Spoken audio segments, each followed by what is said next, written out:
BGB সদর দপ্তরের নির্বাচনী মহড়া, কেউ ভোট প্রতিহত করতে চাইলে কঠোর ব্যবস্থার হুঁশিয়ারি সিইসির। আইন শৃঙ্খলা পরিস্থিতি বিবেচনায় 3 ক্যাটাগরিতে এসপি নিয়োগ। আইন শৃঙ্খলা পরিস্থিতি আমি বলবো না যে একটা পারফেক্ট লেভেলে চলে গেছে। ভোটের তারিখ আসতে সবকিছু ঠিক হয়ে যাবে। যারা প্রতিহত করার ঘোষণা দিচ্ছে সব ধরনের ব্যবস্থা আমরা নিব। 18 জনের জায়গায় আমরা নতুন জন দিচ্ছি, লটারি করে যারটা যেই জেলায় যার কপাল আসছে ওই জেলা ছিল। সুষ্ঠু নির্বাচন ও সবার ভোটাধিকার নিশ্চিতের তাগিদ বিএনপির। নতুন দেশ গড়তে সব সেক্টরে জবাবদিহিতা নিশ্চিতের আহ্বান। অবাধ সুষ্ঠু নির্বাচনের মাধ্যমে জনগণের সরকার প্রতিষ্ঠার অধিকার সেটা যাতে নিশ্চিত হয়। বাংলাদেশ গড়তে হলে প্রথমে জবাবদিহিতার আওতায় সকলকে আসতে হবে। দেখছিলেন প্রধান শিরোনাম। দুপুরের সময় সঙ্গে আছে আমি ইমদাদুল হক। এবার অন্যান্য শীর্ষ সংবাদ। আমার বাড়ি আসলো, দোকান আসলো, সব গেছে। 16 ঘন্টার চেষ্টায় নিভল কড়াইল বস্তির আগুন। পড়ে ছাই 1,500 বসতঘর ও দোকানপাট। সবকিছু হারিয়ে খোলা আকাশের নিচে নিঃস্ব বাসিন্দারা। টার্মিনাল বিদেশিদের ইজারা দেওয়ার প্রতিবাদ শ্রমিক কর্মচারীদের। চট্টগ্রাম বন্দরের প্রবেশপথ অবরোধ করে বিক্ষোভ। আত্মঘাতী সিদ্ধান্ত থেকে সরে আসার আহ্বান। ওয়েবসাইট ফেল হচ্ছে বারবার। ঘরে বসে রিচার্জ করা যাবে, বাট রিচার্জের পরেও এই জায়গায় এসে ট্যাপ করতে হবে। টাকা ঢুকতেছে না যতক্ষণ আমি এটা পাস না করতেছি। উদ্বোধনের দিনই অচল মেট্রো কার্ডের অনলাইন রিচার্জ সাইট। এভিএম পাঞ্চে বাধ্যতায় ভোগান্তির সংখ্যা। যাত্রীদের জটিলতা কাটলে সময় বাঁচার আশা। বালেশ্বর ট্র্যাজেডির 128 দিন পর বাবা মায়ের কোলে শিশু সাইয়্যিবা মেহজাবিন। বার্ন ইনস্টিটিউট থেকে পেল ছাড়পত্র। উচ্ছ্বসিত পরিবার, খুশি চিকিৎসক নার্স। আমি জানি না কেন, বাট সিলেক্টর আমাকে কোনো কিছু নোটিশ ছাড়াই শামীমকে বাদ দিয়ে দিয়েছে টিম থেকে। আয়ারল্যান্ডের বিপক্ষে টি-20 সিরিজের স্কোয়াড নিয়ে ক্ষুব্ধ লিটন দাস। দল নির্বাচনে মতামত নেয় না নির্বাচক প্যানেল। সংবাদ সম্মেলনে অধিনায়কের অভিযোগ।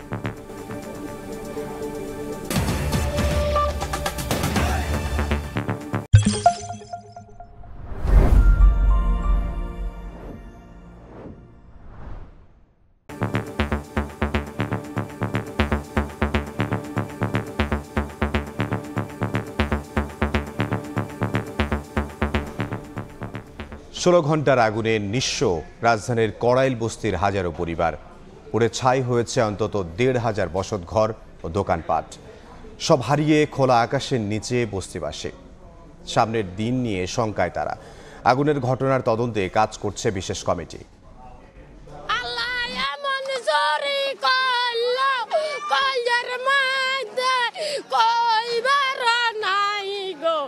এই বিলাপ সর্বস্ব হারানোর, নিঃস্ব হয়ে যাওয়ার।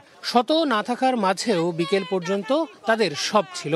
এখন সম্বল বিশাল আকাশ আর সামনে থাকা পোড়া ধ্বংসস্তূপ। অসহায় মনে হয় যে আমরা তো অসহায়, সরকার কিছু করে। ভুক্তভোগীদের একজন মিনারা বেগম খুঁজছেন মা হোসনে আরাকে। সবকিছু হারিয়ে তার চোখে মুখে এখন কেবলই একরাশ বেদনা। পাইতাছি না, আমার মার একটু দেখেন কোনো জায়গা আছে নাকি। এই জায়গা নাই, এই জায়গা বিশ্রাইছি নাই। এইখানে বিশ্রাইতেছেন কেন? এই জায়গায় দেখি এখনো তো আসতেছে না, সবাই আসতেছে, আমার মা আসে না। ভয়াবহ আগুনে সর্বস্ব হারিয়ে এখন টিকে থাকার লড়াইয়ে রাজধানীর কড়াইল বস্তির বাসিন্দারা। দিন কাটছে তাদের খোলা আকাশের নিচে। পুড়ে যাওয়া মালামাল থেকে খুঁজে বের করার চেষ্টা করছেন অবশিষ্ট কিছু। কিচ্ছু বাঁচাইতে পারেনি। বোধ এক কাপড়ে বার হয়েছে, নাতি এক কাপড়ে বার হয়েছে, সব হয়ে গেছে। এদিকে আগুনে পুড়ে যায় কড়াইল বস্তির অন্তত 1,500 বসতবাড়ি ও দোকানপাট। ঘটনার কারণ জানতে গঠন করা হয়েছে 5 সদস্যের তদন্ত কমিটি। এরই মধ্যে শুরু হয়েছে কাজ। ব্যাপক ক্ষয়ক্ষতি হলেও এখনো পর্যন্ত কোনো হতাহতের খবর পাওয়া যায়নি। অপারেশনের পরে ছোটখাটো ক্ষয়ক্ষতি আরও পাওয়া যাবে। সুতরাং ক্ষয়ক্ষতির এক্সাক্ট অ্যামাউন্ট কত টাকা হতে পারে, কি পরিমাণ জিনিসপত্র, এগুলো আসলে তদন্তের পরে জানা যাবে। রাজধানীর গুলশান এবং বনানী লাগোয়া প্রায় 90 একর জায়গার কড়াইল বস্তি। আগুনের লেলিহান শিখায় চোখের সামনেই পুড়ে যায় সেখানে বসবাসকারীদের শেষ সম্বল। গতকাল রাতের আগুনের আগেও এবছরের 21শে ফেব্রুয়ারি রাতে এই কড়াইল বস্তিতে আগুন লাগে। গেল বছরও 2 দফায় এই কড়াইল বস্তিতে আগুন লাগে। এই বারবারের আগুন যেন বারবার মনে করিয়ে দেয় সেই একই কথা। এই কড়াইল বস্তি আর আগুন যেন একই সূত্রে গাথা। আল আমিন তুষার, সময় সংবাদ, ঢাকা। এই মুহূর্তে মহাখালীর কড়াইল বস্তিতে আছেন সহকর্মী আল আমিন তুষার। সরাসরি যাব তার কাছে। তুষার, কড়াইল বস্তির আগুনের পরে এখনকার অবস্থাও কিন্তু সেই অসহায় আর দুঃখে ভরা। কেননা যারা তাদের এই যে বসত বাড়ি হারিয়েছেন, মাথার উপরের ছাউনিটা হারিয়েছেন, তারা অস্থায়ীভাবে ছাউনি তৈরি করার চেষ্টায় কিন্তু এখন মত্ত। আমরা দেখতে পাচ্ছি বিভিন্ন জায়গায় পলিথিন দিয়ে, তেরপাল দিয়ে, কেউ শেষ সম্বল একটি ছাতা দিয়ে হলেও নিজের মাথা ঢেকেছেন, গুজেছেন নিজের মাথা, এবং উপরের সব কিছু যেখানে পুড়ে গেছে সেখান থেকে ছায়ের ভিতর থেকে বের করার চেষ্টা করছেন। এবং এখানে যেহেতু একটি ঘনবসতিপূর্ণ জায়গা এবং যেই গলিগুলো রয়েছে সেখানে কিন্তু মানুষজনের আনাগোনা দেখেই আঁচ করা যাচ্ছে যে কত শত মানুষ আসলে এখানে ক্ষতির সম্মুখীন হয়েছে। এবং আপনারা দর্শক নিশ্চয়ই একটি পলিথিনের যে ছাউনি করা হয়েছে পাচ্ছেন, এবং এখানকার যে বৈদ্যুতিক তারগুলো ছিল, বৈদ্যুতিক ট্রান্সপন্ডার যেগুলো ছিল সেগুলো পর্যন্ত পুড়ে গেছে। এবং ওয়াশরুম থেকে শুরু করে যারা বিভিন্ন ধরনের জরুরি কাজ বলতে যা রয়েছে কোনোটাই কিন্তু এখানকার বাসিন্দাদের আর তেমনভাবে নেই। আর যদি শ্বাস নিঃশ্বাসের কথা বলা যায়, আমরা যারা গণমাধ্যম কর্মীরা এসেছি তাদেরও শ্বাস নিতে কষ্ট হচ্ছে এই এখানকার যে ছাই এবং ধুলোর কারণে। তাহলে যারা এখানে কাজ করছেন, যারা তাদের সর্বস্ব হারিয়ে যাওয়ার পরও সেখান থেকে সব শেষটা নিংড়ে নেওয়ার চেষ্টা করছেন, তাদের কি অবস্থা সেটা কিন্তু এখানে আঁচ করা যাচ্ছে। এখানে বয়স্ক থেকে শুরু করে বয়োবৃদ্ধ যারা রয়েছেন, অল্প বয়সী যারা রয়েছেন, এমনকি শিশুরা পর্যন্ত খুঁজে দেখছেন তাদের শেষ খেলনাটা, তাদের কোনো একটা খেলনা রয়েছে কিনা, এমনটাও কিন্তু আমরা কিছু শিশুদের সাথে কথা বলছিলাম, তারা এর মধ্যেই খেলার জায়গাটা খুঁজে নিচ্ছেন। মানে শিশুদের যে শিশুসুলভ আচরণ সেটা, যারা তাদের সর্বস্ব হারিয়েছেন তাদের মধ্যে কান্না, আর তাদের মধ্যে যে না পাওয়ার আকুতি, সেই সব কিছুই কিন্তু লক্ষ্য করা যাচ্ছে। এর মধ্য দিয়েও যেমনটা এর আগেও আমি বলছিলাম, তাদের মধ্যে খাবার পানির যে সমস্যা, সেই সার্বিক জায়গাগুলো কিন্তু রয়েছে। এবং এক একজনে যারা বলছিলেন তারা কিন্তু তাদের জায়গা থেকে বলছিলেন যে কেউ খাবার পাচ্ছেন না, কেউ তাদের যে খাবার পানির ব্যবস্থা সেটাও কিন্তু তারা পাচ্ছেন না। এরকম নানান ব্যাপার কিন্তু তাদের রয়েছে। এবং সার্বিকভাবে পুরো জায়গাটা থেকে বলাই যাচ্ছে যে এখানকার মানুষ আসলে ভালো নেই। এই ছিল এখন পর্যন্ত আমার কাছে কড়াইল বস্তিতে গতকালকের আগুনের এবং আজকের সবশেষ পরিস্থিতি। কড়াইল বস্তি থেকে সহকর্মী আল আমিন তুষার। নির্বাচন প্রতিহত করতে চাইলে কঠোর ব্যবস্থা নেওয়ার হুঁশিয়ারি দিয়েছেন প্রধান নির্বাচন কমিশনার এএমএম নাসির উদ্দিন। সকালে বিজিবি সদর দফতরে নির্বাচনী প্রশিক্ষণ ও মহড়া পরিদর্শন অনুষ্ঠানে তিনি আরও বলেন, অনাকাঙ্ক্ষিত পরিস্থিতি মোকাবিলা করেই সুষ্ঠু নির্বাচন করবে কমিশন। আইন শৃঙ্খলা পরিস্থিতি সন্তোষজনক নয় স্বীকার করে ভোটের আগে উন্নতির আশা করেছেন তিনি। সকাল ৮টা বাজতেই ভোট গ্রহণ শুরু। ১০ মিনিট পরই কেন্দ্রের বাইরে হঠাৎ শোরগোল, বিশৃঙ্খলা, তারপরই কেন্দ্রে ভাঙচুর, ভোট বন্ধের চেষ্টা।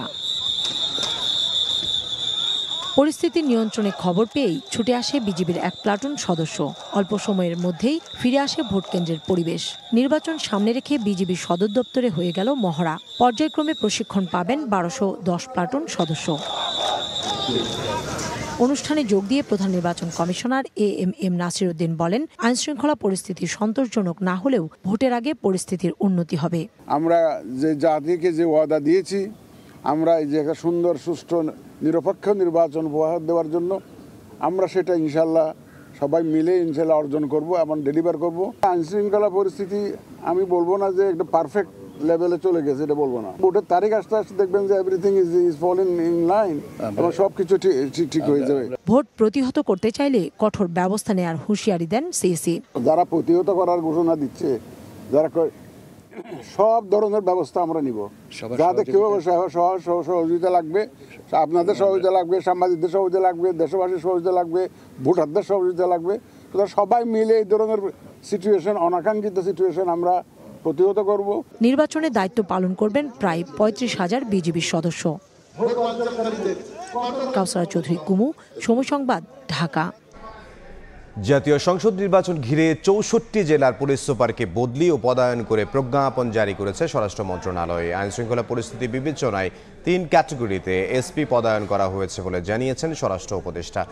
সকালে সচিবালয়ে তিনি জানান, আগের ১৮ জনকে তুলে নেয়ার পর সেখানে নতুন এসপি নিয়োগ দেওয়া হয়েছে। এরপর বাকিদের বিভিন্ন জেলায় নিয়োগ দেওয়া হয়েছে লটারির মাধ্যমে। সড়কে চাঁদাবাজি বন্ধ না হলেও কমানোর চেষ্টা চলছে বলেও জানিয়েছেন স্বরাষ্ট্র উপদেষ্টা। স্বরাষ্ট্র মন্ত্রণালয় দেখতে পুলিশ, বিজিবি, আনসার, তারপরে ফায়ার ব্রিগেড, তারপরে কি কারা, কোনোটার রিক্রুটমেন্টের ক্ষেত্রে কিন্তু আপনারা মানে ওরকম কোনো গন্ধ পান নাই। এটার ক্ষেত্রে যদি কোথাও কোনো গন্ধ পান আপনারা অবশ্যই জানাবেন, যে দুর্নীতির সাথে যদি কেউ জড়িত হয় তাহলে কিন্তু ছাড় দেওয়া হবে না। জেলাগুলি নির্ধারণ করে তারপর আমরা এসপিদেরও ওইরকম করছি কারে করে দিব। প্রথম হলো আমাদের টোটাল এসপি ছিল মনে হয় 64 এই জেলায়। তো 64-এর থেকে আমরা 15 আর 3 18 জন আমরা উঠে আনছি। 18 জনের জায়গায় আমরা নতুন জন দিছি, আর যারা পুরানো ছিল ওখানেই। তারপরে ওই লটারি করে যারটা যেই জেলায় যার কপাল আসছে ওই জেলা ছিল। অবাধ, সুষ্ঠু ও গ্রহণযোগ্য নির্বাচন নিশ্চিতে অন্তর্বর্তী সরকারকে এখনই কার্যকর ব্যবস্থা নেওয়ার তাগিদ দিয়েছেন বিএনপি নেতারা। একই সঙ্গে সাধারণ মানুষ যেন নির্বিঘ্নে ভোট দিতে পারেন সে পরিবেশ তৈরি করার আহ্বানও জানিয়েছেন তারা। এছাড়া লুটপাটের রাজনীতি থেকে বেরিয়ে আগামী বাংলাদেশ গড়তে স্বচ্ছতা ও জবাবদিহি নিশ্চিতে জোর দেন বিএনপি নেতারা।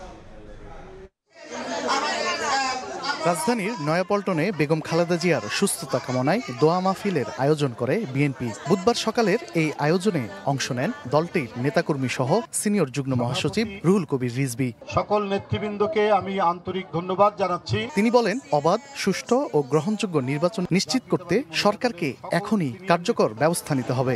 আগামী নির্বাচন রমজানের আগে ফেব্রুয়ারি মাসে এটা যাতে অবাধ, সুষ্ঠু নির্বাচন হয় এবং যেটা সরকারও অঙ্গীকার করেছেন সেটা যাতে নিশ্চিত হয়।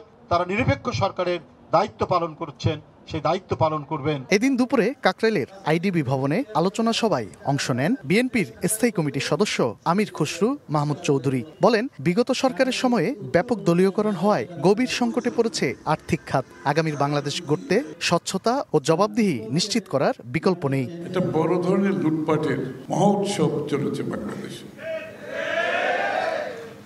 এবং ব্যাংক থেকে যে মালিকরা টাকা নিয়ে যাওয়া, ইন্স্যুরেন্স কোম্পানির থেকে বিভিন্ন আবার টাকা বের করা, এই সংস্কৃতিটা পরিপূর্ণভাবে চলেছে বিগত দিনগুলোতে। আগামী দিনে যদি বাংলাদেশ জাতীয়তাবাদী দলকে জনগণ দেশের দায়িত্বভার দেয়, আমরা এটা চলতে দেব না। আলোচনা সভায় দেশের ব্যাংকিং খাতে অতীতে ইচ্ছে মতো লুটপাট চলেছে বলেও মন্তব্য করেন আমির খসরু। তানভীর হাসান মেঘ, সময় সংবাদ, ঢাকা। নির্বাচন নিয়ে প্রধান উপদেষ্টা ডক্টর মোহাম্মদ ইউনূসের পদক্ষেপের উপর আস্থা রেখে সহিংসতা মুক্ত, নিরপেক্ষ, অংশগ্রহণমূলক ও গ্রহণযোগ্য নির্বাচনের প্রত্যাশা করেছে জার্মানি। জিক্যাপ টকে দেশটির রাষ্ট্রদূত ডক্টর রোডিগার লর্ডস বলেন, মৃত্যুদণ্ড সমর্থন না করলেও আইনের শাসন ফেরাতে শেখ হাসিনার বিচার জরুরি ছিল। নির্বাচন ঘিরে আবর্তিত হচ্ছে দেশের রাজনীতি। নির্বাচিত সরকারের সঙ্গে সম্পর্ক এগিয়ে নিতে মুখিয়ে আছে বিভিন্ন দেশ। এমন অবস্থায় ঢাকায় নিযুক্ত জার্মানির রাষ্ট্রদূত ডক্টর রুডিগার লোর্ডসকে কথোপকথনে আমন্ত্রণ জানায় কূটনীতি বিষয়ক সংবাদদাতাদের সংগঠন ডিক্যাপ। বুধবার জাতীয় প্রেস ক্লাবে এই আয়োজনে রাষ্ট্রদূত বলেন, জাতীয় নির্বাচন নিয়ে প্রধান উপদেষ্টা ডক্টর ইউনূসের পদক্ষেপের উপর আস্থা রাখছে জার্মানি। নিরপেক্ষ, অংশগ্রহণমূলক এবং গ্রহণযোগ্য ভোটের আশা করে বলেন, সংস্কার নিয়ে রাজনৈতিক দলগুলোর অঙ্গীকার নির্বাচনের পরও অব্যাহত থাকা দরকার। We very much support the whole process led by Professor Yunus to the elections in February. We are convinced, together with our European partners, that the country needs free and fair and credible elections, a country that returns from autocracy to democracy, that has an impact all over Asia, in the world. You know, there are challenges on the way to come to that point.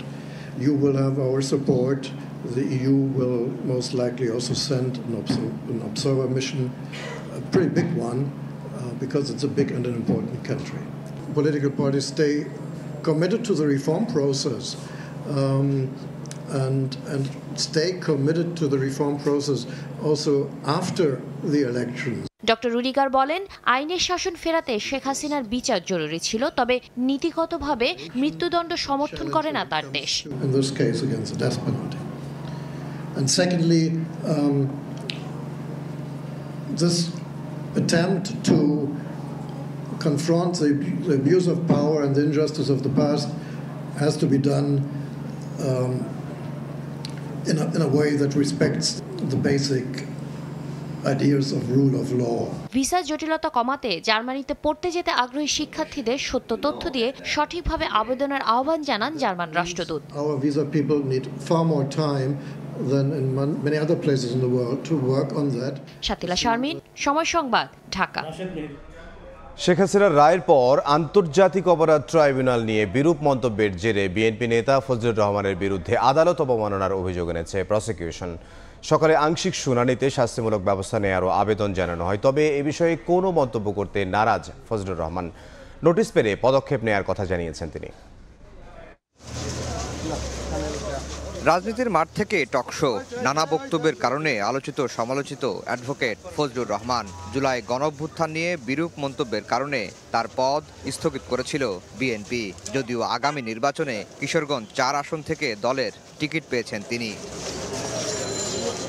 গত 23 November একটি বেসরকারি টেলিভিশনের টকশোতে জুলাই আগস্টের হত্যাযজ্ঞের বিচারে গঠিত tribunal নিয়ে তার বিরুদ্ধে বিরূপ মন্তব্যের অভিযোগ এনেছে প্রসিকিউশন। শাস্তিমূলক ব্যবস্থা নেওয়ারও আবেদন জানানো হয়। তো রায় মানি না এই কথা বলাটা স্পষ্টভাবে কন্টেম্প্ট অফ কোর্ট, এটা আমরা মনে করি। শুধু বলতে চাই যে এই ট্রাইব্যুনালের যে আইনটা আছে সেই আইন আমরা যথাযথভাবে সবার ক্ষেত্রে প্রয়োগ করব। বুধবার এ বিষয়ে আংশিক শুনানিও হয়। ট্রাইব্যুনালের চেয়ারম্যান উপস্থিত না থাকায় রোববার পরবর্তী শুনানির দিন ধার্য করেছেন আদালত। ট্রাইব্যুনাল বলেন তার বিরুদ্ধে অভিযোগ গুরুতর। এই ট্রাইব্যুনালের জুরিসডিকশন আমি মানি না। এই ট্রাইব্যুনালে শেখ হাসিনার বিচার হতে পারে না। শুধুমাত্র উনি শেখ হাসিনার বিচার প্রক্রিয়া নয়, উনি এই ট্রাইব্যুনালের সমস্ত বিচার প্রক্রিয়া নিয়ে প্রশ্ন তুলেছেন। মানেন নাই বলে অবজ্ঞা করেছেন, অবহেলা করেছেন, অডাসিটি দেখিয়েছেন। সেই সাথে উনি আরেকটি কথা বলেছেন, আমার ধারণা যে একটা ইন্টারনাল অ্যারেঞ্জমেন্ট আছে, এইটা একটা বিচারকের জন্য, একটা বিচারালয়ের জন্য এবং যারা বিচার প্রার্থী তাদের প্রতি চরম অবজ্ঞাসূচক বক্তব্য, বিশেষভাবে বিচারকদের প্রতি অবমাননাকর। যদিও অভিযোগের বিষয়ে কোনো মন্তব্য করতে চাননি অ্যাডভোকেট ফজলুর রহমান। নোটিশ পেলে পদক্ষেপ নেয়ার কথাও জানিয়েছেন তিনি। ধরনের কোনো নোটিশ আমি পাইনি যে আমার বিরুদ্ধে কোথাও কোনো কন্টেম্প্টমূলক মামলা হয়েছে, এটা আমি পাইনি। ট্রাইব্যুনালের আইনে আদালত অবমাননার সাজা 1 বছরের কারাদণ্ড অথবা 5,000 টাকা জরিমানা অথবা উভয় দণ্ডে দণ্ডিত করার বিধান রয়েছে। আফজাল হোসেন, সময় সংবাদ, ঢাকা। নিউমোনিক কন্টেইনার টার্মিনাল ইজারা প্রক্রিয়া বন্ধ এবং লালদিয়ার চর ও পানগাঁও টার্মিনাল বিদেশি কোম্পানিকে দেয়ার প্রতিবাদে সোচ্চার শ্রমিক কর্মচারী ঐক্য পরিষদ। চট্টগ্রাম বন্দরের 3টি প্রবেশ পথ অবরোধ করে 1.5 ঘন্টা বিক্ষোভ করেন পরিষদের নেতাকর্মীরা। এতে বন্দরমুখী পণ্যবাহী ট্রাক, কাভার্ড ভ্যান চলাচল ব্যাহত হয়।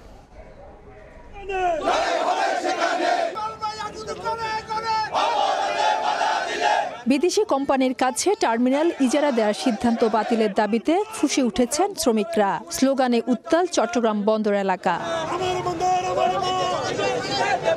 বুধবার সকালে লাল পতাকা হাতে মিছিল নিয়ে নগরীর টোল প্লাজা গেট ও বরপোল এলাকায় খণ্ড খণ্ড মিছিল নিয়ে জড়ো হন শ্রমিকরা। এরপর বন্দর প্রবেশপথ অবরোধ করে বিক্ষোভ করেন তারা।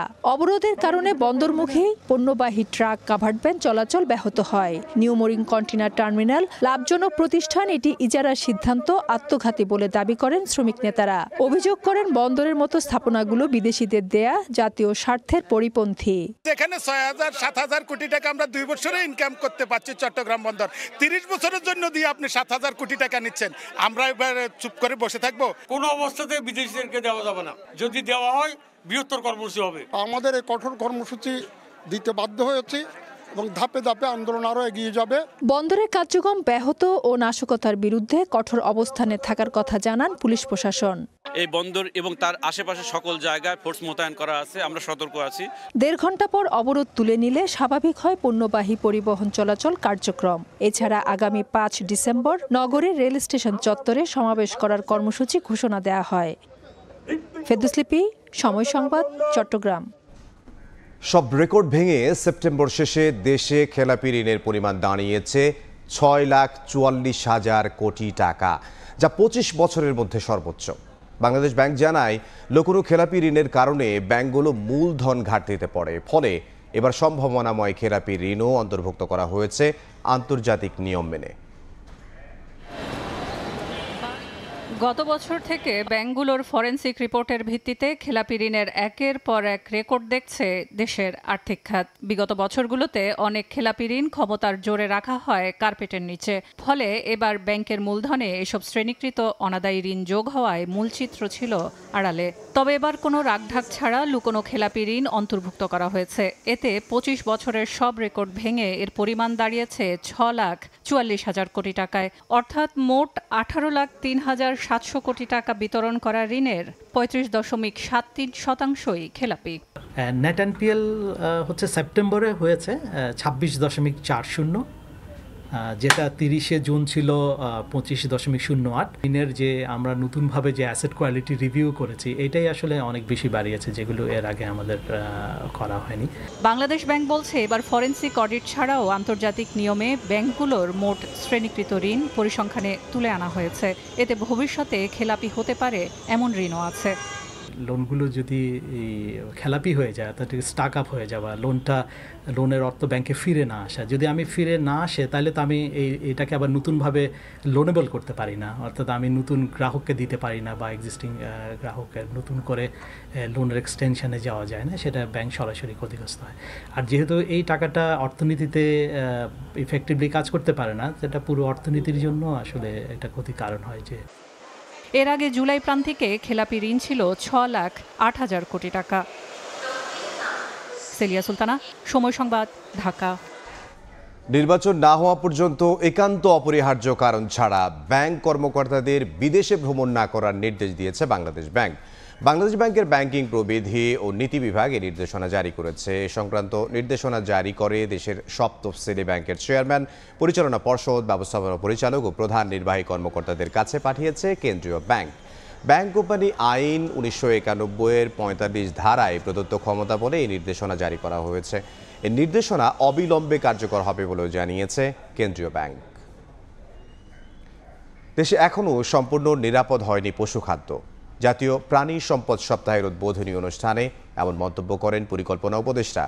একই অনুষ্ঠানে প্রাণী সম্পদ উপদেষ্টা দাবি করেন, গবাদি পশুর টিকা উৎপাদনে দৃষ্টান্তমূলক সফলতা অর্জন করেছে বাংলাদেশ। মোট দেশজ উৎপাদনে ক্রমেই বাড়ছে প্রাণী সম্পদ খাতের অবদান। জিডিপিতে বর্তমানে যোগান দিচ্ছে 2%, যেখানে বাড়ছে গ্রামীণ নারীর উপার্জন ও কর্মসংস্থানের সুযোগ। অর্থনীতিতে এ খাতের অবদান গুরুত্ব তুলে ধরতে দেশীয় জাত আধুনিক প্রযুক্তি প্রাণী সম্পদে হবে উন্নতি প্রতিপাদ্যকে সামনে রেখে দেশে প্রথমবারের মতো আয়োজন করা হয়েছে জাতীয় প্রাণী সম্পদ সপ্তাহের। বুধবার সকালে রাজধানীতে প্রাণী সম্পদ সপ্তাহের উদ্বোধনী অনুষ্ঠানে এ খাতের অর্জন তুলে ধরেন উপদেষ্টা। জানান, গবাদি পশুর টিকা উৎপাদনে বাংলাদেশের সাফল্যের কথা। প্রতি বছর 17টি রোগের প্রায় 34 কোটি ডোজ গবাদি পশু হাঁস-মুরগির টিকা উৎপাদন ও বিতরণ করা হয়েছে। তবে প্রাণী সম্পদ খাতে দরকারি পশুখাদ্য এখনো নিরাপদ হয়নি বলে মন্তব্য করেন পরিকল্পনা উপদেষ্টা। জানান, গরুতে স্বয়ংসম্পূর্ণ হয়েছে দেশ। পশু সম্পদের স্বয়ংসম্পূর্ণ অর্জন করেছি, এটা আমাদের জন্য বিশেষভাবে একটা কৃতিত্ব। এক সময় ছিল যখন বলা হতো যে ভারতের থেকে গরুর আমদানি না হলে আমাদের কোরবানি অসম্পূর্ণ হবে, পাওয়া যাবে না। এ সময় এক ভিডিও বার্তায় প্রাণী সম্পদ খাতের গুরুত্ব তুলে ধরে সবাইকে এক হয়ে কাজ করার আহ্বান জানান প্রধান উপদেষ্টা ডক্টর মোহাম্মদ ইউনূস। অনুষ্ঠানে প্রাণী সম্পদ খাতে অবদানের স্বীকৃতিস্বরূপ 5টি ক্যাটাগরিতে 15টি পদক ও অর্থ পুরস্কার দেয়া হয়। অন্তরা সেন, সময় সংবাদ, ঢাকা। কৃষকের স্বার্থে পেঁয়াজ আমদানি করা হবে না বলে জানিয়েছেন কৃষি উপদেষ্টা জাহাঙ্গীর আলম চৌধুরী। একই সঙ্গে সারের দাম না বাড়ানোর আশ্বাসও দিয়েছেন তিনি। দুপুরে সচিবালয়ে বার্ষিক উন্নয়ন কর্মসূচি পর্যালোচনা সভা শেষে উপদেষ্টা জানান, ব্যবসায়ীদের চাপ থাকলেও কৃষকের স্বার্থ রক্ষায় পেঁয়াজ আমদানির অনুমোদন দেয়া হবে না। দেশে সারের পর্যাপ্ত মজুদ রয়েছে জানিয়ে জাহাঙ্গীর আলম চৌধুরী বলেন, সরবরাহের ক্ষেত্রে নীতিমালা অনুসরণ করেই ডিলারশিপ দেয়া হবে। আর গ্যাসের দাম বাড়লেও এর সঙ্গে সারের কোনো সম্পর্ক নেই বলেও জানিয়েছেন তিনি। কৃষি খাতের নিয়োগে দুর্নীতিকে প্রশ্রয় দেয়া হবে না বলেও হুঁশিয়ারি দেন উপদেষ্টা। পর্যাপ্ত পরিমাণ সার মজুদ আছে, কিন্তু তারপরও কিছু কিছু দুর্নীতিবাজ বিভিন্ন জায়গায় সারের দাম বাড়ায়। এই জন্য আমি অলরেডি ইনস্ট্রাকশন দিছি, আমাদের অফিসাররা এটার ক্ষেত্রে পুরা নজরদারি করবে। যে অফিসার নজরদারি করতে ফেল করবে তার বিরুদ্ধে আমরা অ্যাকশন নেব। সারের দাম বাড়ার কোনো সম্ভাবনা নাই। উদ্বোধনের দিনই অচল অবস্থায় অনলাইন মেট্রো কার্ড রিচার্জের ওয়েবসাইট। অনলাইনে রিচার্জ করা গেলেও সক্রিয় করতে হবে সশরীরে এভিএম মেশিনে পাঞ্চ করে। সেখানে আগের মতোই দীর্ঘ লাইনের আশঙ্কা করছেন অনেকেই। তবে জটিলতা কাটিয়ে উঠলে নতুন এই সেবাটি সময় বাঁচাবে বলে প্রত্যাশা যাত্রীদের। চালু হলো মেট্রো রেল কার্ডের অনলাইন রিচার্জ সেবা, অর্থাৎ ঘরে বসেই মোবাইল ফাইন্যান্সিয়াল সার্ভিস, বিকাশ, নগদ কিংবা অনলাইন ব্যাংকিংয়ের মাধ্যমে রিচার্জ করা যাবে এমআরটি পাস অথবা র্যাপিড পাস কার্ডে। পরবর্তীতে রিচার্জটিকে সক্রিয় করে নিতে হবে এই এভিএম মেশিনে পাঞ্চ করার মাধ্যমে। সময় বাঁচাতে এমন উদ্যোগকে ইতিবাচকভাবে দেখা হলেও বাস্তব চিত্রে দেখা মিলেছে কিছু প্রতিবন্ধকতার। বারবার চেষ্টা করেও অনলাইনে রিচার্জের জন্য ঢাকা পরিবহন সমন্বয় কর্তৃপক্ষ ডিটিসি এর দেওয়া ওয়েবসাইটে ঢুকতে পারছেন না এই যাত্রী। অবশেষে হাল ছেড়ে দিয়ে জানালেন হতাশার কথা। ওয়েবসাইট ফেল হচ্ছে বারবার। শুনলাম যে ঘরে বসে রিচার্জ করা যাবে, বাট রিচার্জের পরেও এই জায়গায় এসে ট্যাপ করতে হবে।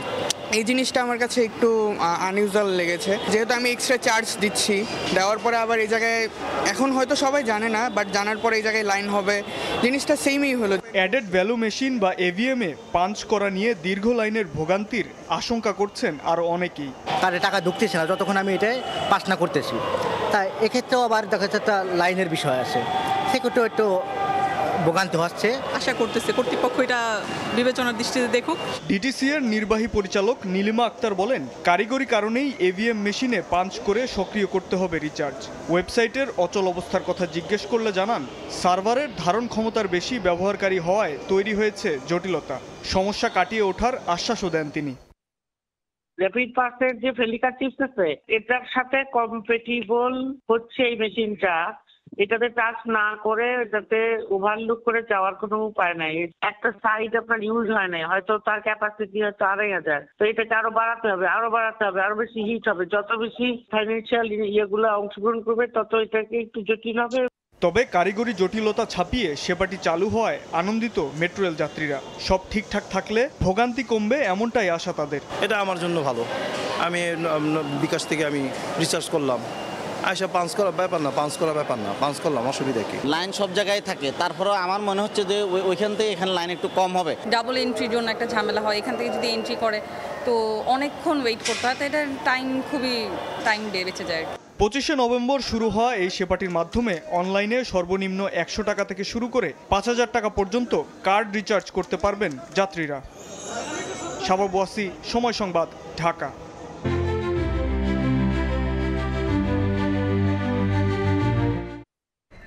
মাইলস্টোন ট্র্যাজেডিতে দগ্ধ হয়ে হাসপাতালে দীর্ঘ লড়াই শেষে সুস্থ হয়ে বাসায় ফিরল চতুর্থ শ্রেণীর শিক্ষার্থী সাইয়্যিবা মেহজাবিন। 129 দিন চিকিৎসা শেষে সকালে তাকে ছাড়পত্র দিয়েছে জাতীয় বার্ন ইনস্টিটিউট। এ সময় চিকিৎসকদের প্রতি কৃতজ্ঞতা জানান সাইয়্যিবার বাবা মা। মাইলস্টোনের ঘটনায় বার্ন ইনস্টিটিউটে চিকিৎসা নিচ্ছে আরেক ক্ষুদে শিক্ষার্থী। হায়দার আলীর রিপোর্টে বিস্তারিত। 21 জুলাই 2025 রাজধানীর উত্তরায় মাইলস্টোন স্কুলে বিমান বিধ্বস্ত হয়ে আগুন ধরে যায়। মুহূর্তেই পুড়ে যায় কয়েকশো কোমলমতি শিক্ষার্থী ও শিক্ষক। আগুন থেকে উদ্ধার করে একে একে হতাহতদের নেওয়া হয় হাসপাতালে। মাইলস্টোন ট্র্যাজেডিতে 22% পোড়া শরীর নিয়ে জাতীয় বার্ন ও প্লাস্টিক সার্জারি ইনস্টিটিউটে ভর্তি হয় চতুর্থ শ্রেণীর ছাত্রী সাইয়্যিবা মেহজাবিন। 128 দিন চিকিৎসা নিয়ে বুধবার বাসায় ফিরল 11 বছরের শিশুটি। এই হাসপাতালের যত doctor, nurse, ward boy plus একটা যে ক্লিনার আছে, তো তাদের প্রতি আমরা সবাই কৃতজ্ঞ এবং তারা অনেক পরিশ্রম করছে। হাসপাতাল ছাড়ার সময় চিকিৎসকদের প্রতি কৃতজ্ঞতা জানান সাইয়্যিবার বাবা মা। বলেন, স্কুলে ফেরার জন্য উদ্গ্রীব হয়ে আছে মেয়ে। এরকম অবস্থা ছিল, ইমিউনিটি পাওয়ার কম ছিল, যার কারণে সে ডেভেলপ হচ্ছিল না। পরশুদিন তার ক্লাস পার্টি ছিল, সে বলতেছিল যে আম্মু আমি ক্লাস পার্টিতে যাব, ডক্টরকে বলো না আমাকে ছুটি দিতে। তা আমি বলছি হ্যাঁ দিবে তোমাকে। সবাইকেই মিস করছি, পরিবারের সবাইকে। চিকিৎসকরা জানান সাইবার শরীরে মোট ড্রেসিং করা হয়েছে 72 বার, চামড়া প্রতিস্থাপন করা হয়েছে 6 বার, আইসিইউতে ছিল কয়েক দফা। অসেসটা এসেছিল, ওর 22% শরীরে পোড়া ছিল, মিক্স বানানো বলি, সাথে ওর একটা কপালে একটা কাটা ছিল। ওদের সাইকোলজিক্যাল ট্রমাটা রেস্ট অফ দ্য লাইফ তারা বিয়ার করবে। পেশেন্ট হিসাবে কিন্তু ও ছিল খুবই ক্রিটিক্যাল। তা অন্য মানুষের শরীরের যে চামড়া, সেই চামড়া ওকে লাগাতে হয়েছে। বার্ন ইনস্টিটিউটে চিকিৎসা নিয়ে সুস্থ হয়ে বাড়ি ফিরেছে গুরুতর দগ্ধ হওয়া 35 জন। এখনো ভর্তি আছে আবিদুর রহমান নামে আরেক ছাত্র। মাইলস্টোন ট্র্যাজেডিতে মারা যান 35 জন। হায়দার আলী, সময় সংবাদ, ঢাকা। সময় সংবাদের সহযোগী প্রযোজক মাজহারুল ইসলাম সজলের দাফন সম্পন্ন হয়েছে। বেলা 11টায় চাঁপাইনবাবগঞ্জের গোমস্তাপুরের লক্ষ্মীপুরে নিজ গ্রামের কেন্দ্রীয় কবরস্থানে তাকে দাফন করা হয়। এর আগে জানা যায় পরিবারের সদস্য, আত্মীয় স্বজন, বিভিন্ন সামাজিক ও রাজনৈতিক দলের নেতাকর্মীরা অংশ নেন। মঙ্গলবার দুপুরে অফিস শেষে মগবাজারের বাসায় যান স্বজন। সিঁড়িতে পড়ে থাকতে দেখে তাকে হাসপাতালে নিয়ে যান প্রতিবেশীরা। হার্ট অ্যাটাকে মারা গেছেন বলে জানান চিকিৎসক।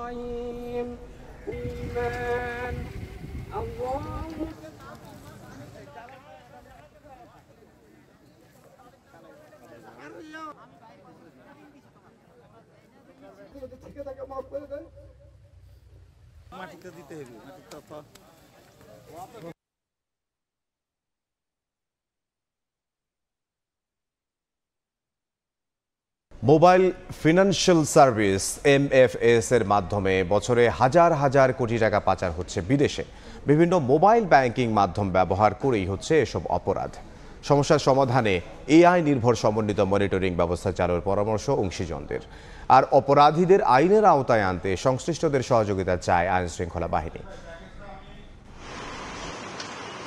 মোবাইল ফোনে আর্থিক লেনদেনের সেবা MFS ব্যবহার করে কোটি কোটি টাকা হাতিয়ে নিচ্ছে অপরাধীরা, এরপর আবার পাচার হচ্ছে বিদেশে।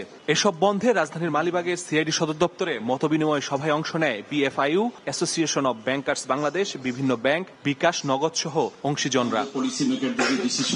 সভার শুরুতেই CID প্রধান জানান MFS এর মাধ্যমে অপরাধ বন্ধ করাই টার্গেট, এজন্য সবার পরামর্শ চান তিনি। সাধারণ মানুষ প্রতিনিয়ত ডিজিটাল প্রতারণার শিকার হচ্ছে।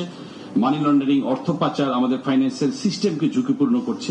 আমরা বেশ কিছু এরকম তদন্ত করে এই ক্রিপ্টোকারেন্সির মাধ্যমে দেশ থেকে পাচার হওয়া অর্থ কিন্তু ফেরত নিয়ে আসার জন্য আমাদের প্রক্রিয়াগুলো কিন্তু চলমান আছে। পরে প্রেজেন্টেশনের মাধ্যমে MFS ব্যবহার করে অনলাইনে জুয়া, স্ক্যাম ও বেআইনি গেমিং প্ল্যাটফর্মে অর্থ জমা, উত্তোলন ও লেনদেনের বিভিন্ন পন্থা তুলে ধরা হয়। উপস্থাপন করা হয় অপরাধের বিভিন্ন ধরনও। এসব অপরাধের জন্য দায়ী করা হয় মোবাইল ব্যাংকিং এজেন্টদের। আমরা চাচ্ছি যে আমরা কাজ করতে গিয়ে যে সমস্যাগুলো পড়তেছি বা যে ফিল্ডে যে প্রবলেমগুলো, সেগুলো যাতে রেগুলেটর এবং রিপোর্টিং এজেন্সি যাতে সহজে বুঝতে পারে। বিকাশ, নগদ ও উপায়ের প্রতিনিধিরা দাবি করেন অভিযুক্ত এজেন্টদের বিরুদ্ধে ব্যবস্থা নেওয়া হচ্ছে, এরপরেও থামছে না অপরাধ। আমরা অনেক এজেন্টকে সাসপেক্ট হিসাবে অ্যারেস্ট করি বা ধরে নিয়ে আসি, কথা বলার জন্য নিয়ে আসি, এবং তাকে আমরা জানতে চাই যে তোমার এই টাকাটা যে ক্যাশ আউট হয়েছে, যে নিয়েছে, কে নিয়েছে, তারা কিন্তু আমাদের কোনো ডকুমেন্টই দেখাতে পারে না। দাবি ওঠে অংশীজনদের নিয়ে সমন্বিত মনিটরিং সিস্টেম তৈরি করার। আমাদেরকে যখন কোনো কমপ্লেইন আমাদের কাছে আসে, আমরা সেটা আবার বিকাশকে বা নগদকে আমরা ফরওয়ার্ড করি, কিন্তু সেই সাথে সাথে বিকাশ, নগদ আবার সেটা দেখা যাচ্ছে পুলিশকে ফরওয়ার্ড করছে বা CID কে ফরওয়ার্ড করছে। অ্যাসোসিয়েশন অব ব্যাংকার্স বাংলাদেশের চেয়ারম্যান জানান ব্যাংকগুলো প্রতিনিয়তই MFS এর অপরাধ দমনে ব্যবস্থা নিলেও ফলাফল শূন্য। গত 6 মাসের মধ্যে 2363 অ্যাকাউন্ট ক্লোজ করে দিয়েছে। আগে কিন্তু ব্যাংক আমরা অ্যাকাউন্ট ক্লোজ করতাম না, এই যে ক্লোজ করতেছি তাতেও আবার নতুন করে খুলতেছে। সভায় MFS এর কার্যক্রম নিয়ন্ত্রিত করে নয়, অপরাধীদের আইনের আওতায় আনতে সংশ্লিষ্টদের সহযোগিতা চান CID প্রধান। মাসুদুর রহমান, সময় সংবাদ, ঢাকা। আখ ও খেজুরের রস ছাড়াই তৈরি হচ্ছে টনকে টন গুড়। ব্যবহার করা হচ্ছে কাপড়ের রং, চুন সহ ক্ষতিকর কেমিক্যাল। রাজশাহীতে অভিযান চালিয়ে এমন 4টি প্রতিষ্ঠানকে জরিমানা করেছে ভোক্তা অধিকার অধিদপ্তর। এ সময় গুড় তৈরিতে ব্যবহার করা ভেজাল সামগ্রী ধ্বংস করে র্যাব। নেই আখ কিংবা খেজুরের রস, তারপরও তৈরি হচ্ছে টনকে টন গুড়। রাজশাহীর বাঘা উপজেলার শাহপুর এলাকার 4টি গুড় কারখানার একই চিত্র। রসের বদলে ব্যবহার হচ্ছে চিনি, দেয়া হয় আটা, হাইড্রোজ, ফিটকারি সহ ক্ষতিকর নানা উপাদান। আকর্ষণীয় করতে ব্যবহার করা হচ্ছে চুন ও কাপড়ের রং। চিনি দিয়ে চুন দেয়, হালকা ভাইরাস দেয়, একটু কালার দেয়, এভাবে গুড়গিনি তৈরি হয় এখান থেকে। আমরা এখান থেকে চিনির গুড় বিলি পেয়েছি। বুধবার সকালে কারখানাগুলোতে অভিযান চালায় র্যাব। এ সময় বিপুল পরিমাণ গুড় জব্দের পর তা ধ্বংস করা হয়। চিনি ও রাসায়নিকে তৈরি এই ভেজাল গুড় মানবদেহের জন্য অত্যন্ত ক্ষতিকর বলে জানায় র্যাব। প্লাস্টিক জ্বালানির মাধ্যমে তারা এই গুড়টা তৈরি করছে। আপনারা সবাই জানেন এই প্লাস্টিকের যে ধোঁয়া যে উঠে, এটা আপনার খুবই ক্ষতিকারক, পরিবেশের জন্য ক্ষতিকারক, এবং এই জিনিসটা তারা এই গুড়ের মধ্যে আপনার যায়, এটা মানব স্বাস্থ্যের জন্য খুবই ক্ষতিকারক। দীর্ঘদিন ধরেই এসব ভেজাল গুড় সরবরাহ করা হচ্ছিল রাজশাহী, নাটোর, পাবনা সহ দেশের বিভিন্ন জেলায়। বাজার থেকে চিনি কিনে আনে, চিনির সাথে এখানে হলো রং, ফ্লেভার, হাইড্রোজ এইসব মিশিয়ে, পানির সাথে মিশিয়ে এটাকে নতুন একটা ফরম্যাট দেওয়া, অর্থাৎ চিনির একটা রূপান্তরিত রূপ হলো গুড়। এখানে খেজুরের গুড় বা আখের গুড় কিছু নেই। 4টা কারখানা অভিযান চালিয়ে মোট 1,70,000 টাকা জরিমানা করেছি। অভিযানে প্রতিষ্ঠানগুলোকে 1,70,000 টাকা জরিমানা করে ভোক্তা অধিদপ্তর। 200 থেকে 500 টাকা কেজি দরে কথিত উদ্যোক্তারা অনলাইনে এসব গুড় বিক্রি করেন, যেখানে বিন্দুমাত্র আখ কিংবা খেজুরের রস নেই। পুরোটাই রাসায়নিক নির্ভর এই গুড় মানবদেহের জন্য অত্যন্ত ক্ষতিকর। এখানকার ব্যবসায়ীরা বলছেন, প্রত্যেক বছর অন্তত 100 কোটি টাকার এই ভেজাল গুড়ের ব্যবসা হয় রাজশাহীতে। মওদুদ রানা, সময় সংবাদ, রাজশাহী। জাতিসংঘ শান্তিরক্ষা মিশনে অংশ নিতে লেবানন যাচ্ছে নৌবাহিনীর 85 সদস্যের একটি দল। সকালে বিশেষ বিমানে চট্টগ্রাম ছাড়েন তারা। বিশ্ব শান্তি প্রতিষ্ঠায় এই অংশগ্রহণ আন্তর্জাতিক পরিমণ্ডলে দেশের ভাবমূর্তি উজ্জ্বল করবে বলে জানান নৌবাহিনীর চিফ স্টাফ অফিসার। বিস্তারিত পার্থপ্রতিম বিশ্বাসের প্রতিবেদনে। বুধবার সকাল 10:20 লেবাননের উদ্দেশ্যে বিশেষ বিমানে করে চট্টগ্রামের বিমানবন্দর ছাড়ে নৌবাহিনীর 85 সদস্যের একটি দল। জাতিসংঘ শান্তিরক্ষা মিশন ইউনিফিলে অংশ নিতে যাচ্ছেন তারা। সেখানে কন্টিনজেন্টের অধীনে মোতায়েন করা নৌবাহিনীর জাহাজ বা নৌদা সংগ্রামে যোগ দেবেন সদস্যরা। 15টি কন্টিনজেন্ট মিশন শেষ করছে। শাহমারাত আন্তর্জাতিক বিমানবন্দরের সদস্যদের বিদায় জানাতে যান chief staff officer captain M Ashraful Alam. এ সময় তিনি শান্তিরক্ষা মিশনে নৌবাহিনীকে অত্যন্ত দক্ষতার সঙ্গে কাজ করার আহ্বান জানান। দক্ষিণ এশিয়ার একমাত্র দেশ হিসেবে ইউনিফিল লেবাননে আমাদের পার্টিসিপেশন আমরা কন্টিনিউ করে যাচ্ছি। দায়িত্ব কর্তব্যের ডাকে দেশ ত্যাগ করে বিদেশে পাড়ি জমাচ্ছেন তারা সকলেই যেন নিরাপদে থাকেন, তাদের উপরে অর্পিত দায়িত্ব যথাযথভাবে পালন করতে পারেন। 2010 সাল থেকে লেবাননের জাতিসংঘ শান্তিরক্ষা মিশনে নিয়োজিত রয়েছে নৌবাহিনীর জাহাজ। সন্দেহজনক জাহাজ ও এয়ারক্রাফটের ওপর নজরদারি, দুর্ঘটনা কবলিত জাহাজে উদ্ধার তৎপরতা এবং লেবাননের সামরিক সদস্যদের প্রয়োজনীয় প্রশিক্ষণ দিয়ে আসছেন তারা। এর আগে গত 19 নভেম্বর ক্যাপ্টেন ফাহিদ আবদুল্লাহ এর নেতৃত্বে প্রথম গ্রুপের 25 জন নৌ সদস্য লেবাননের উদ্দেশ্যে যাত্রা করেন। পার্থপ্রতিম বিশ্বাস, সময় সংবাদ, চট্টগ্রাম। থাইল্যান্ডে বন্যায় মৃতের সংখ্যা বেড়ে 33 জনে পৌঁছেছে। হাসপাতালে আটকে পড়েছে শত শত মানুষ। তাদের উদ্ধারে কাজ চালাচ্ছে স্থানীয় প্রশাসন। এদিকে ইন্দোনেশিয়ায় বন্যায় অন্তত 10 জনের মৃত্যু হয়েছে, বাস্তুচ্যুত হয়েছেন প্রায় 2000 বাসিন্দা। ভারী বৃষ্টিতে দেশটির সিবোলগা অঞ্চলে আকস্মিক বন্যা ও ভূমিধস দেখা দেয়। মঙ্গলবার থেকেই আটকে পড়া বাসিন্দাদের উদ্ধারে কাজ শুরু করে দমকল বাহিনী ও জরুরি সেবাদানকারী বাহিনী। রাবারের নৌকায় করে নিরাপদ আশ্রয়ে নিয়ে যাওয়া হয় অনেককে। বৃষ্টিপাত চলতে থাকায় বন্যাপ্রবণ এলাকাগুলোতে বাসিন্দাদের নিরাপদ দূরত্ব বজায় রাখার নির্দেশ দিয়েছে প্রশাসন।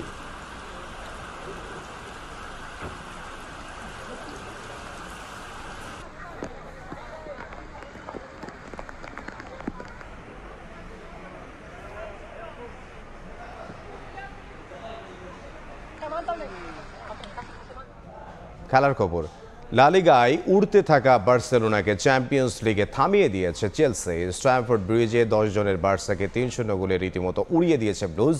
ম্যাচে আত্মঘাতী গোল করেন বার্সা ডিফেন্ডার জুলস কুন্দে। এদিকে চ্যাম্পিয়ন্স লিগের আরেক ম্যাচে জার্মান ক্লাব বায়ার লেভারকুসেনের কাছে 2-0 গোলে হেরেছে ম্যানচেস্টার সিটি।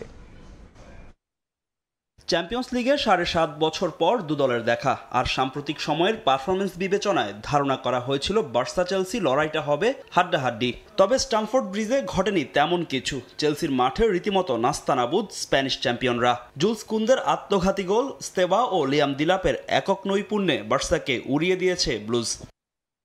নিজেদের মাঠে শুরু থেকে বার্সার ওপর ছড়ি ঘোরায় চেলসি। স্বাগতিকরা এগিয়ে যেতে পারত ম্যাচের 4 মিনিটে, তবে এনজো ফার্নান্দেজের গোল বাতিল হয় ভিআরে। 21 মিনিটে আবারও হৃদয় ভাঙে এনজোর, অফসাইডের কারণে বাতিল হয় তার গোল।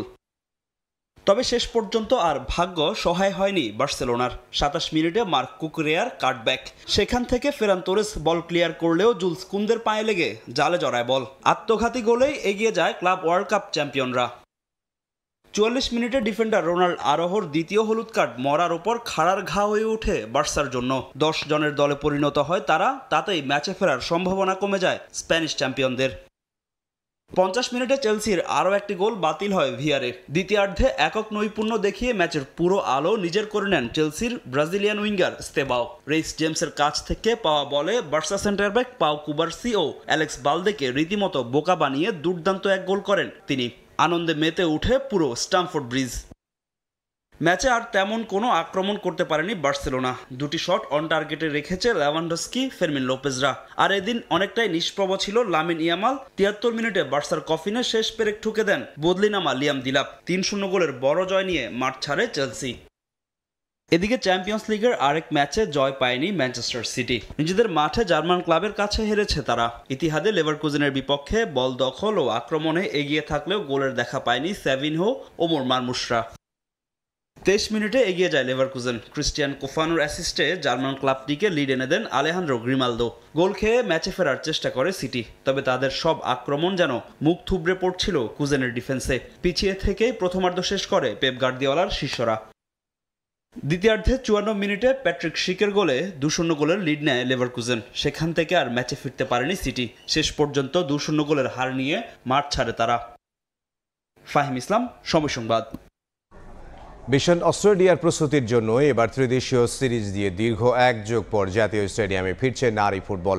প্রথম ম্যাচে মালয়েশিয়ার বিপক্ষে মাঠে নামবে বাংলাদেশ। জাতীয় স্টেডিয়ামে মালয়েশিয়ার বিপক্ষে ম্যাচ শুরু সন্ধ্যা 7টায়। এশিয়ান কাপের মূল পর্বের আগে ত্রিদেশীয় সিরিজ দিয়ে প্রস্তুতি ঝালিয়ে নিতে যায় বাংলাদেশ। মালয়েশিয়ার সঙ্গে র্যাঙ্কিংয়ের পার্থক্যটা মাত্র 12, তবে সেই ব্যবধান মাথায় রাখতে চান না কোচ পিটার বাটলার। অভিজ্ঞ আর তরুণদের মিশেরে গড়া দল নিয়ে বেশ আত্মবিশ্বাসী কোচ। ঋতুপর্ণা আফইদাদের নিয়ে হাই ডিফেন্স লাইন নিয়ে খেলার পরিকল্পনা ব্রিটিশ কোচের। লাল সবুজের বিপক্ষে অতীত পরিসংখ্যান পক্ষে না থাকলেও জিততে চায় তারা। বাংলাদেশ দল নিয়ে বেশ ভালো পরীক্ষা নিরীক্ষাও করেছে দলটা।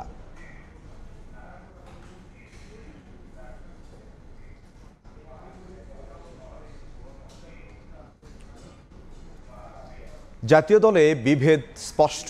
আয়ারল্যান্ড সিরিজে শামীম পাটোয়ারিকে বাদ দেয়ায় ক্ষুব্ধ অধিনায়ক লিটন কুমার দাস। সংবাদ সম্মেলনে অভিযোগ করেন দল নির্বাচনে তার মতামত নেয় না নির্বাচক প্যানেল। অবশ্য প্রধান নির্বাচক লিপুর দাবি ভিন্ন। লিটনের অভিযোগে শামীমের পারফরমেন্স দেখতে বললেন সাবেক অধিনায়ক। চট্টগ্রাম থেকে বিস্তারিত সাব্বির মিথুনের রিপোর্টে।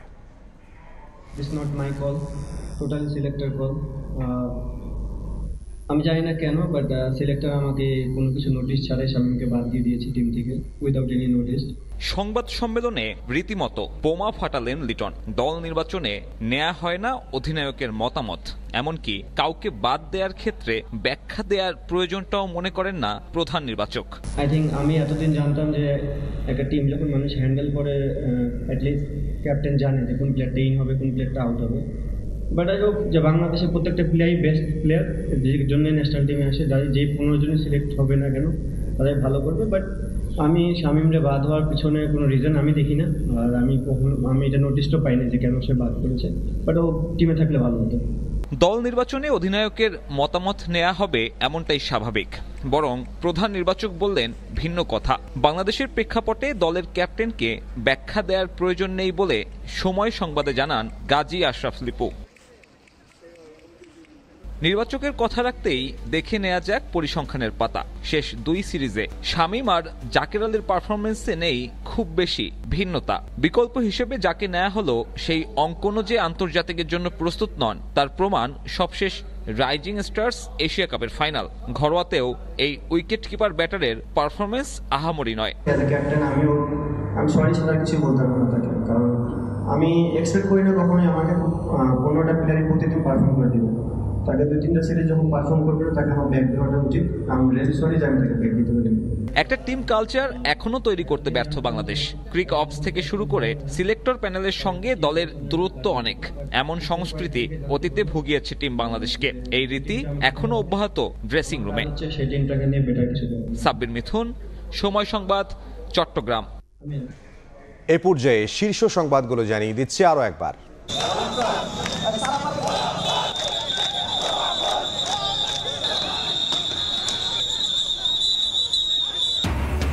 বিজিবি সদর দপ্তরে নির্বাচনী মহড়া, কেউ ভোট প্রতিহত করতে চাইলে কঠোর ব্যবস্থার হুঁশিয়ারি সিইসির। আইন শৃঙ্খলা পরিস্থিতি বিবেচনায় 64 জেলার এসপি বদলি, পদায়ন।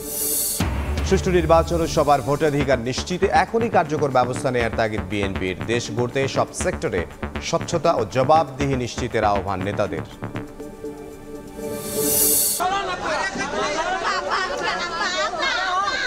আমার বাড়ি আসলো, দোকান আসলো, সব গেছে গা। ছেলে নিয়ে এখন কই না। 16 ঘন্টার চেষ্টায় নিভল কড়াইল বস্তির আগুন। পুড়ে ছাই 1,500 বসতঘর ও দোকানপাট। সবকিছু হারিয়ে খোলা আকাশের নিচে নিঃস্ব বাসিন্দারা।